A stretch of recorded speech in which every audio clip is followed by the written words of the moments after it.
যে মোদি ডোনাল্ড ট্রাম্পকে চাপ দিয়ে কনভিন্স করে যে কাজটা করতে পারেন সেটা হচ্ছে যে ডক্টর ইউনূস সরকারও নতুন কোনো বিপদে পড়তে যাচ্ছে কিনা, যে আলোচনাটা অনেক দিন থেকেই হচ্ছিল, চাপে পড়তে পারে সরকার, চাপে পড়ে সরকার হয়তো পদত্যাগ করতে পারে, এরকম ব্যাপার রয়েছে। আর ওতে সাংবাদিক প্রশ্ন করছেন ডোনাল্ড ট্রাম্পকে বাংলাদেশ বিষয়ে যুক্তরাষ্ট্র কি করবে, যুক্তরাষ্ট্রের ভাবনা কি। সেখানেই ডোনাল্ড ট্রাম্প যখন বললেন যে আমার বন্ধু বাংলাদেশের ব্যাপারটা আমার বন্ধু নরেন্দ্র মোদী দেখবেন, সরকারের সমর্থক এবং অন্যান্য দল আওয়ামী এন্ট্রি যারা, তারা দুই পক্ষ দুইভাবে প্রচার করছে। যারা সরকার পক্ষ কিংবা আওয়ামী এন্ট্রি পক্ষ, তারা এটাকে এক ধরনের নরেন্দ্র মোদীকে নিয়ে ট্রল হিসেবে ব্যাখ্যা করার চেষ্টা করছেন সামাজিক যোগাযোগ মাধ্যমে, যদিও এটা কোনোভাবেই নরেন্দ্র মোদীকে নিয়ে ট্রল না, খুবই সিরিয়াসভাবে ডোনাল্ড ট্রাম্প নরেন্দ্র মোদীর ওপরেই ছেড়ে দিয়েছেন বাংলাদেশ প্রসঙ্গ। শেষ পর্যন্ত নরেন্দ্র মোদী বাংলাদেশ প্রসঙ্গে কি করেন এবং আমেরিকার সঙ্গে যেটা প্রকাশ্যে তো আর বেশি কথা হয় না, যেমন প্রকাশ্যে যদি আমেরিকাকে জিজ্ঞাসা করা হয় বাংলাদেশের ব্যাপারে হস্তক্ষেপ করবেন কিনা, আমেরিকা তো নিশ্চয়ই বলবে না যে হস্তক্ষেপ করব, কারণ হস্তক্ষেপ করার রাইটস কোনো দেশের নেই আর এক দেশের ওপরে। আর তারা কৌশলে খেলবে, খেলাটা কৌশলেই হয়, আন্তর্জাতিক খেলাটা কৌশলে হয়, অনেক খেলাই হতে পারে। সেই খেলার মাঝে যেটা ভাবা হচ্ছে যে মোদি ডোনাল্ড ট্রাম্পকে চাপ দিয়ে কনভিন্স করে যে কাজটা করতে পারেন সেটা হচ্ছে যে আমেরিকার বাজারে বাংলাদেশের গার্মেন্টসের যে প্রায় 35% বেশি গার্মেন্টসের ক্রেতা নির্ভরতা আমেরিকার বাজারে, সেই বাজারটা যদি আমেরিকা বন্ধ করে দেয় কিংবা সেই বাজারে যদি কর অনেক বেশি আরোপ করা হয়, তাহলে সেটা বাংলাদেশের জন্য ভয়াবহ বিপদ ডেকে আনতে পারে এবং সরকার চাপে পড়তে পারে, সরকার চাপে পড়ে সরকার হয়তো পদত্যাগ করতে পারে, এরকম ব্যাপার রয়েছে। আর একটা ব্যাপার যেটা প্রকাশ্যেই মোদি এবং ট্রাম্প আলোচনা করেছেন, ডোনাল্ড ট্রাম্প একেবারে স্পষ্টভাবে বলেছেন যে দুই দেশের বর্ডারে জঙ্গিবাদ নির্মূল করা হবে এবং স্পেশালি যে কথাটা বলেছেন সেটা হচ্ছে যে ইসলামী জঙ্গিবাদ। ইসলামী জঙ্গিবাদ বলতে তিনি পাকিস্তানকে যেমন বুঝিয়েছেন, বাংলাদেশকেও বুঝিয়েছেন, কারণ গত কিছুদিন হলে, গত 5-6 মাস ধরে বাংলাদেশে যে ঘটনাগুলো ঘটছে, সংখ্যালঘু নির্যাতনের ঘটনা আমরা দেখেছি, মাজার ভাঙার সংস্কৃতি দেখেছি, সাংস্কৃতিক কর্মীদের উপরে নানা রকমের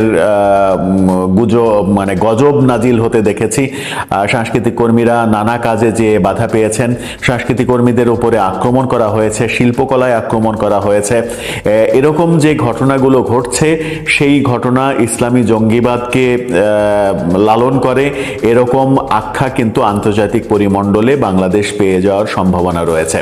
সেই কারণেই ডোনাল্ড ট্রাম্প যখন বলেন ইসলামী জঙ্গিবাদ রুখবেন এবং কঠোর হাতে রুখবেন, ইসলামী টেরোরিস্টকে তিনি মোকাবেলা করবেন দুই দেশ ভারত এবং আমেরিকা মিলে, তখন কিন্তু সেটা বাংলাদেশের জন্য বেশ খারাপ খবর।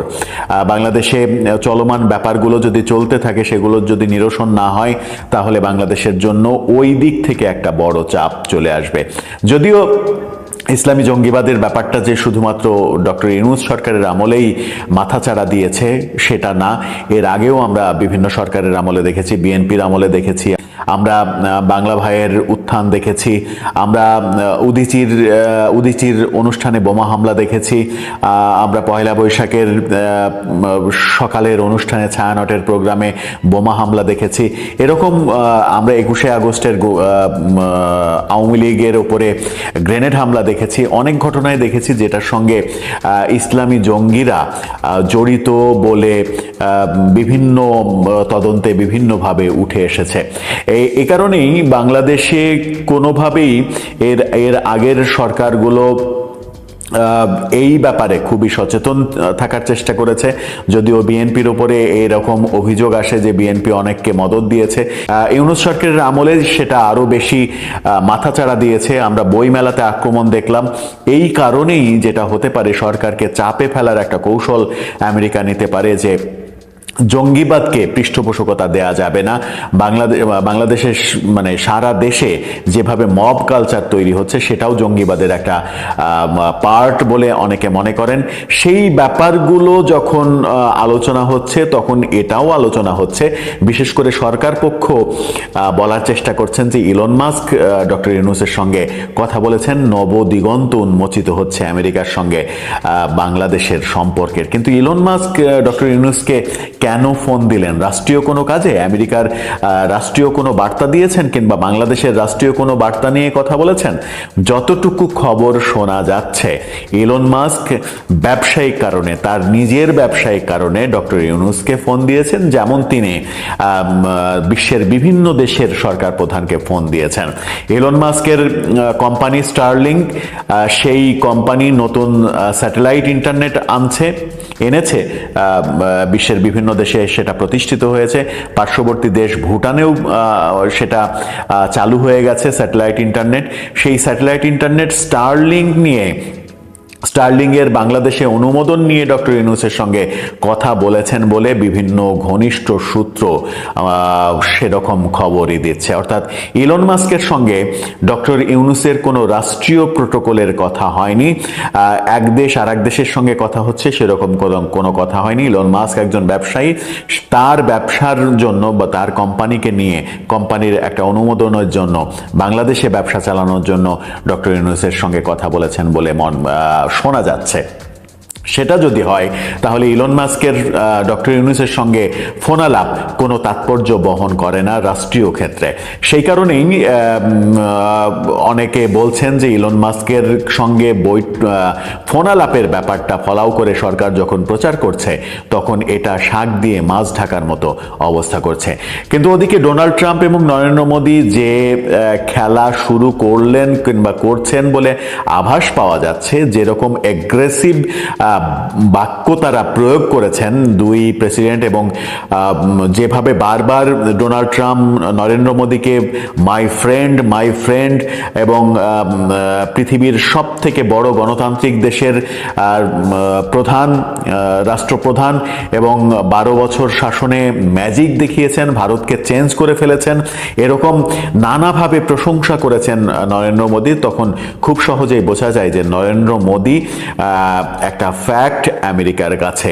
আর সেই কারণে শেখ হাসিনাকে ডক্টর ইউনূস সরকার আর ফিরে পাবে কিনা বাংলাদেশে, সেটা যখন একটা প্রশ্নবিদ্ধ ব্যাপার হচ্ছে, তখন ডক্টর ইউনূস সরকারও নতুন কোনো বিপদে পড়তে যাচ্ছে কিনা, যে আলোচনাটা অনেক দিন থেকেই হচ্ছিল এবং নরেন্দ্র মোদী ডোনাল্ড ট্রাম্পের এই 12 তারিখের বৈঠককে কেন্দ্র করেও অনেক দিন থেকে, 13 তারিখের বৈঠককে কেন্দ্র করে অনেক দিন থেকে আলোচনা হচ্ছিল যে সেই বৈঠকের উপরে বাংলাদেশের সরকারের ভাগ্য অনেকটা নির্ভর করছে। কিন্তু সেটা কি মানে প্রকাশ্যে যতটুকু এলো সেখান থেকে কি একটা কনক্লুশন টানা যায় যে ঘটনাটা এই দিকে যাচ্ছে, নাকি আরো আমাদেরকে অপেক্ষা করতে হবে এই ব্যাপারে সত্যিকারের রেজাল্ট দেখতে?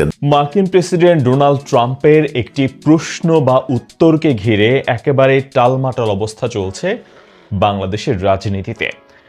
ডোনাল্ড ট্রাম্পের বাংলাদেশ প্রসঙ্গে যে বক্তব্য, সেই বক্তব্য আসলে কার পক্ষে গিয়েছে? যারা শেখ হাসিনা বিরোধী তাদের পক্ষে, নাকি যারা শেখ হাসিনার পক্ষে বা হাসিনাপন্থী তাদের দিকে গিয়েছে? এই প্রশ্নে সোশ্যাল প্ল্যাটফর্মে রীতিমতো যুদ্ধ চলছে। ডোনাল্ড ট্রাম্প, তিনি মার্কিন প্রেসিডেন্ট, নরেন্দ্র মোদী ভারতের প্রধানমন্ত্রী, তিনি আমেরিকা সফর করছেন এবং সেখানে দুদেশের স্বার্থ সংশ্লিষ্ট নানান বিষয় নিয়ে তাদের মধ্যে অনেক আলাপ আলোচনা হয়েছে। পরবর্তীতে ওভাল অফিসে তারা যখন সংবাদ সম্মেলনে আসেন, দুজন তারা নানান বিষয় নিয়ে কথা বলেন এবং সেখানে ইউক্রেন রাশিয়া যুদ্ধ নিয়ে যখন কথা হয় তখন ইউক্রেন রাশিয়া যুদ্ধ নিয়ে ভারতের ভাবনা কি, ঠিক এমন একটি প্রশ্ন বা করা হয় এবং সেখানে আবার জুড়ে দেওয়া হয় ডোনাল্ড ট্রাম্পকে একটি প্রশ্ন যে বাংলাদেশের ক্ষমতার পরিবর্তনে মার্কিন ডিপ স্টেটের কোনো ধরনের ভূমিকা রয়েছে কিনা, ইউএসএইডের কোনো ধরনের ভূমিকা রয়েছে কিনা, এবং সেখানে ডক্টর মোহাম্মদ ইউনূস সাহেব, আমাদের অন্তর্বর্তীকালীন সরকার প্রধান উপদেষ্টা, তার নামও সেখানে উল্লেখ করা হয়। এবং এটার উত্তর দিতে গিয়ে ডোনাল্ড ট্রাম্প আসলে পুরোপুরিভাবে আমেরিকার দিকে যে অভিযোগের আঙুল ছিল সেটা অস্বীকার করেছেন। ডোনাল্ড ট্রাম্প তিনি বলেছেন যে তিনি আসলেই ডিপ স্টেটের যে ভূমিকার কথা বলা হচ্ছে এমন কোনো বিষয় তিনি জানেন না বা এটি নাই, ডিপ স্টেটের কোনো ভূমিকা রাখেনি, তিনি এমনটা বলেছেন। এবং পরবর্তী যে অংশটা তিনি বলেছেন সেটা সবচেয়ে গুরুত্বপূর্ণ এই আলোচনায়, বা সেটা সবচেয়ে বেশি গুরুত্বপূর্ণ বাংলাদেশের জন্য, যে বাংলাদেশের ক্ষমতা পরিবর্তনের এই ব্যাপারটুকু নিয়ে ডোনাল্ড ট্রাম্প আসলে তিনি নিজে কিছু বলেননি, তিনি উল্টো নরেন্দ্র মোদীর দিকে ব্যাপারটা এগিয়ে দিয়েছেন যে তিনিই বলবেন। এবং খুব অবাক হয়ে আমরা লক্ষ্য করেছি যে নরেন্দ্র মোদী বাংলাদেশ প্রসঙ্গ নিয়ে কোনো কথা বলেননি। তিনি ইউক্রেন রাশিয়ার সেই সংকট নিয়ে তিনি কথা বলেছেন, এবং এতেই দুই পক্ষের মানুষ ডোনাল্ড ট্রাম্পের এই যে এড়িয়ে যাওয়া বাংলাদেশ প্রসঙ্গ, বা নরেন্দ্র মোদী যে বাংলাদেশ প্রসঙ্গে কোনো ধরনের কর্ণপাত করেননি বা কোনো ধরনের কথা বলেননি, এই যে ব্যাপারটা নিয়ে মোটামুটিভাবে এক পক্ষ মনে করছে যে যারা হাসিনা বিরোধী তারা মনে করছে যে শেখ হাসিনা ডোনাল্ড ট্রাম্পের প্রতি যেভাবে আশা নিয়ে তাকিয়েছিল সেটা ধূলিসাৎ হয়ে গেছে, বা নরেন্দ্র মোদী ডোনাল্ড ট্রাম্পের কাছে শেখ হাসিনার পক্ষে কোনো ধরনের সিগন্যাল পাননি। আবার অন্য একটি পক্ষ মনে করছে যারা হাসিনা পন্থী, তারা মনে করছে যে ডোনাল্ড ট্রাম্প নরেন্দ্র মোদী চোখে বাংলাদেশকে দেখবে, আর নরেন্দ্র মোদী যেহেতু শেখ হাসিনার খুব কাছের একজন মানুষ এবং শেখ হাসিনাকে আশ্রয় দিচ্ছেন, প্রশ্রয় দিচ্ছেন, সেই ক্ষেত্রে হয়তো নরেন্দ্র মোদী বড় কোনো ভূমিকা রাখতে চলেছেন। এখন এখানে প্রশ্ন যেগুলো সেগুলো হচ্ছে ডোনাল্ড ট্রাম্প কেন এই বিষয়টা নরেন্দ্র মোদীর দিকে ঠেলে দিয়েছেন। একটা ব্যাপার এখানে হতে পারে যে ডোনাল্ড ট্রাম্প ডিপ স্টেটের ভূমিকা কেন অস্বীকার করলেন, সেটা নিয়েও হাসিনা বিরোধী যারা তাদের প্রচুর উৎসাহ উদ্দীপনা আমরা দেখতে পাচ্ছি সোশ্যাল প্ল্যাটফর্মে। এখন ধরেন কোনো দেশের সরকার প্রধান, কোনো দেশের রাষ্ট্রপ্রধান, তিনি কি কোনোভাবেই পাবলিক প্ল্যাটফর্মে এটা স্বীকার করবেন যে আমাদেরই একটা অংশ অন্য একটি দেশের সরকারের পরিবর্তনে ভূমিকা রেখেছে? যদি রেখেও থাকে, এই ব্যাপারটা কি পাবলিকলি ওপেন প্ল্যাটফর্মে এভাবে কেউ স্বীকার করবেন? সেটা ডোনাল্ড ট্রাম্প হোক বা জো বাইডেন হোক বা বারাক ওবামা হোক, কেউ কি এটা স্বীকার করবেন? তাদের নিজেদের মধ্যে অনেক সংঘাত থাকতে পারে, আদর্শিক দ্বন্দ্ব থাকতে পারে, কিন্তু যখন ব্যাপারটা অন্য দেশের ক্ষেত্রে হয় তখন কি তারা নিজের দেশের প্রতি যে অভিযোগগুলো উঠেছে এটা তারা কোনোভাবেই স্বীকার করে নেবেন? এই সেন্সটুকু কেন আমাদের হচ্ছে না? ধরেন ভারতও কি কোনোভাবে ধরেন পেছনে পেছনে কোনো দেশের উপরে যখন প্রভাব বিস্তার করবে, তারা কি ডিরেক্টলি এটা বলবে ইন্টারন্যাশনাল মিডিয়ায় যে আমরা ওই দেশের উপরে প্রভাব বিস্তার করতেছি? এটাই কোনোভাবেই বলে কেউ, বলবে কেউ? আর ডোনাল্ড ট্রাম্প কেন এই ব্যাপারটা নরেন্দ্র মোদীর দিকে ঠেলে দিয়েছেন? কোনো কারণ ছাড়া। মানে যারা এত শীর্ষস্থানীয় পদে রয়েছেন, ক্ষমতার কেন্দ্রে রয়েছেন, তারা কোনো কারণ ছাড়া, কোনো ধরনের ভাবনা ছাড়া এভাবে তারা কাজ করেন কি? যেটা কোনোভাবেই মনে হয় না। এবং ডোনাল্ড ট্রাম্প যে নরেন্দ্র মোদীর দিকে ব্যাপারটা ঠেলে দিয়েছেন, এটা তো একটা বিষয় তো স্পষ্ট যে হয়তোবা বাংলাদেশের পরিস্থিতি নিয়ে ডোনাল্ড ট্রাম্প আসলে ঠিক নরেন্দ্র মোদীর সাথে আলোচনা করেই ব্যাপারটা হয়তো ঠিক করছেন বা ঠিক করবেন। হয়তোবা নরেন্দ্র মোদীর চোখে বা ভারতের চোখে তিনি হয়তোবা বাংলাদেশের ব্যাপারটা দেখতে চাইবেন, না হলে তো ডোনাল্ড ট্রাম্প নিজেই সেই প্রসঙ্গে উত্তর দিতেন, তাই নয় কি? তিনি কেন এটি নরেন্দ্র মোদীর দিকে দিচ্ছেন? কেন? তার কারণ কি এটা হতে পারে যে তিনি আসলেই নরেন্দ্র মোদীর মাধ্যমেই বাংলাদেশটাকে ডিল করতে চাইছেন? এরপর বিক্রম মিস্ত্রি তিনি আবার কথা বলেছেন, বা সাংবাদিকরা তার সঙ্গে যোগাযোগ করেছেন এই প্রশ্ন নিয়ে, তিনি তার ভাবনার কথা বলেছেন। এবং এই যে ভারত এবং বাংলাদেশের বর্তমান যেই টানাপোড়েন চলছে, সেই টানাপোড়েনের পেছনে প্রধানতম অন্তরায় হিসেবে বাংলাদেশে যারা, তারা শেখ হাসিনাকে দায়ী করছেন, যে শেখ হাসিনা ভারতের অবস্থানকে তারা দায়ী করছেন। বাংলাদেশের পক্ষ থেকে বারংবার ভারতের দিকে অনুরোধ জানানো হয়েছে শেখ হাসিনা যেন কোনোভাবেই রাজনৈতিক বক্তৃতা বিবৃতি তিনি না দেন, তিনি ভারতে থাকতে পারেন, এটা প্রধান উপদেষ্টা তিনিও বলেছিলেন এর আগে।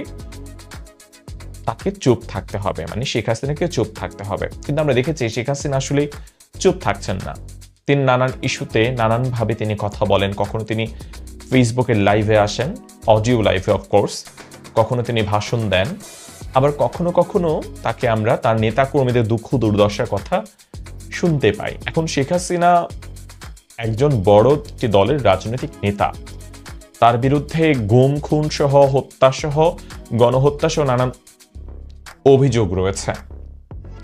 তিনি দেশের বাইরে রয়েছেন, তার যে অগণিত নেতাকর্মী, তিনি তাদের উদ্দেশ্যে কোনো বক্তব্য তিনি রাখতে পারেন,